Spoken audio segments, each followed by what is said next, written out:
What's going on, everybody? It's just another day in the kitchen, back with another episode, and today we're taking a look at Playboi Carti's first merch drop along with his first tour. In this video, I'm going to be sharing pictures and videos of when I first met him in 2017, so make sure you guys stay tuned. And nowadays in 2023, Carti's style has definitely evolved since the release of his first album in 2017. And while it might not be for everyone, ever since the Whole Lotta Red era, Carti has definitely evolved into his own type of rock star, even if it is heavily punk influenced. And I also want to shout all of you guys out who have recommended what you'd like to see for the next type of video. Anytime you guys recommend what you'd like to see, I'd love to hear it, so thank you so much for tuning in, and of course, you might as well go ahead and drop a like and subscribe.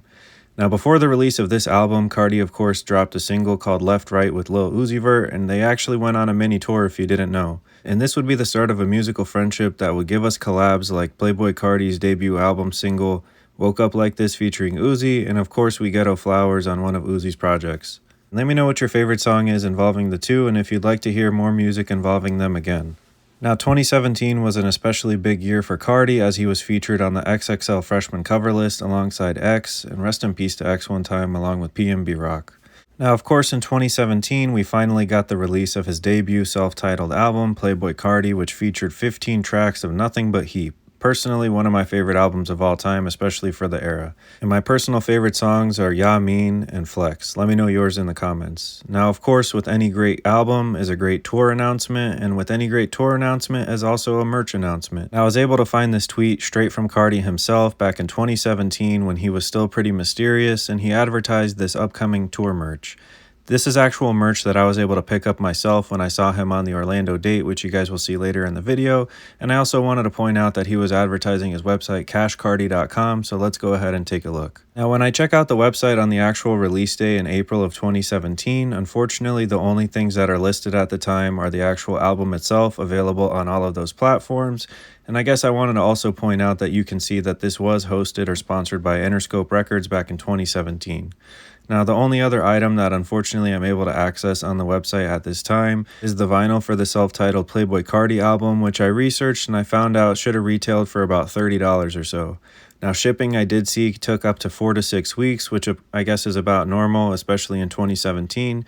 However, as you can see, there's not a whole lot still going on with the website, but I did want to show you guys the vinyl because it's a great representation of what Carti's aesthetic and style was at the time, and again, just how far he's come since 2017 to where he's at now. Now, when it comes to the self-titled Playboi Carti tour, these were the only tees that were available at the Orlando show, and I was able to pick up both of them. Retail at the time was $40, and honestly, I think they were printed on Next Level tees, which was a step above Gildan, of course, and I personally love them. The graphics definitely are reminiscent of old school hip-hop designs, and I think it's perfect for the whole aesthetic that Playboi Carti was going for. You still have some punk influence, kind of morbid stuff down at the bottom, which I think is super hard, and again, this black tee is personally my favorite. Now, I did see these posted in the reference tweet that he tweeted, although I didn't see them at the actual Orlando date, nor did I ever see them available online, so it is possible that these did release, but they were just released at different tour dates and different shows. And if you were able to get your hands on them all that time ago, let me know in the comments, because personally, I think that they're super hard. If you're trying to get your hands on one of these in 2023, just do your research when it comes to them, and if the price is too good to be true, it probably is. Now, Carti ended up tweeting some brand new Playboi Carti merch related to the upcoming tour in July of 2017, just a couple of months after the release of his self-titled album, so let's go ahead and take a look at it. Now, personally, I don't remember these actually being available online, unfortunately, but if they were available today, I would definitely try to get my hands on them. Personally, I love this whole punk and goth aesthetic that he's been going for, and it's pretty crazy to see the same theme all the way back in 2017, all those years ago. Now, next up, we've got this butterfly theme Playboi Carti merch, which was very typical to the era that he was in at the time, and it was almost a meme to always see him type with the butterfly emoji at the end of the sentence. Personally, I think this one is super hard, and again, unfortunately, it wasn't available on my Orlando show, but if you were able to get your hands on it, let me know. Now, this one's actually crazy when you see it, given that it was released in 2017, because it would totally fit in with the whole narcissist and opium brand that he's been running for the last couple of years. And last but not least, we're taking a look at this dope, cartoon-looking Playboi Carti tee, which I'm sure is a reference to something, and if you know it, let me know in the comments. Now for the second half of this video, I'm going to be sharing the story about the night I met Carti, and it started off pretty crazy.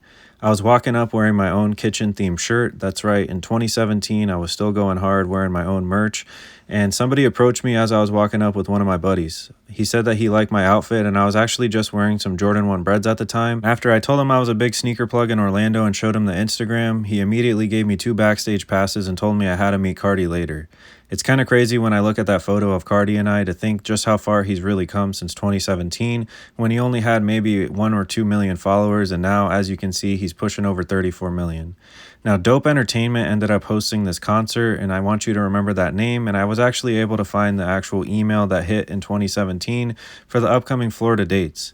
Now, the reason Dope ENT is pretty important in this case is because those guys ended up going on to found the festival Rolling Loud, and of course Carti was able to perform at it back in 2017, so here's a rare photo of him all the way back then. And it was about a week after the show, when I was looking up photos online, that I actually found this photo of myself and my buddy that I brought with. The only reason I wanted to show it is so you guys could see I was really repping my own merch back in 2017, and here I am all these years later, just now starting to pick up some steam. So definitely don't give up, guys, and keep pushing. Now, that same night I also met Gunna, who only had about 40,000 followers at the time, and I told him I loved his music and his performance. He had a dope YSL chain, and we took this photo and exchanged Instagrams. I ended up selling him his first pair of Yeezy Wave Runners, and I can make a video about that if you guys want in the comments, so let me know. Looking at his numbers today, I would have never guessed that he'd be the superstar that he is. Now for the rest of this video, I'm going to be showing you guys some exclusive videos from backstage, and let me know what you guys think.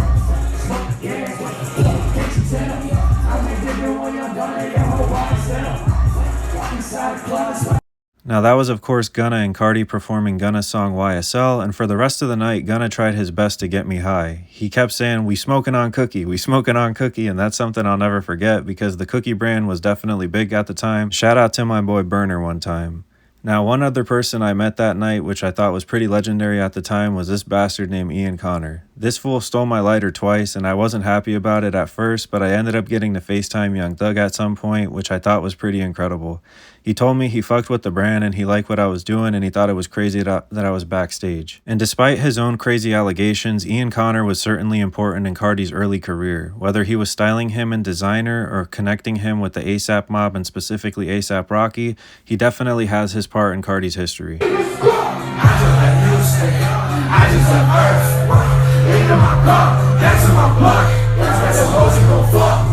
I'm still going up, I can see in his face. Design on my waist, now you all on my face. That hoe give me face, that hoe give me faith, that hoe give me faith. Fatty up, fatty up, I can't go when I ain't ready. I can't go when I ain't ready. I can't go when I ain't ready.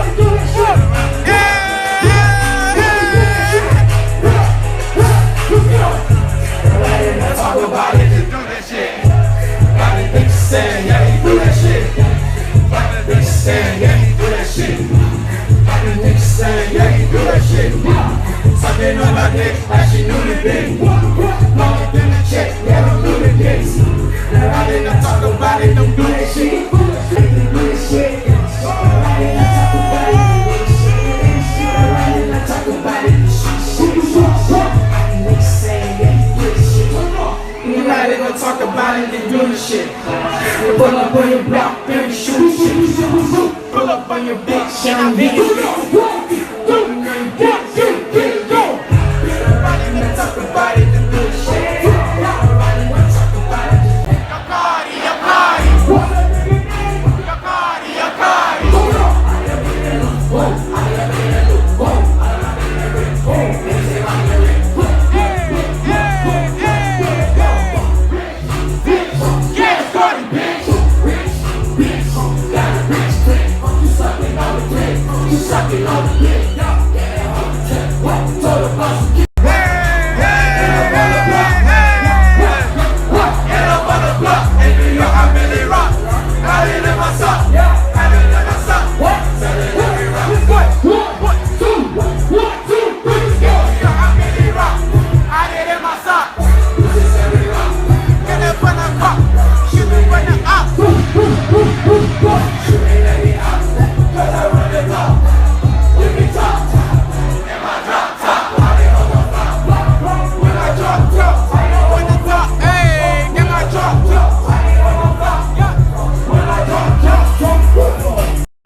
boy.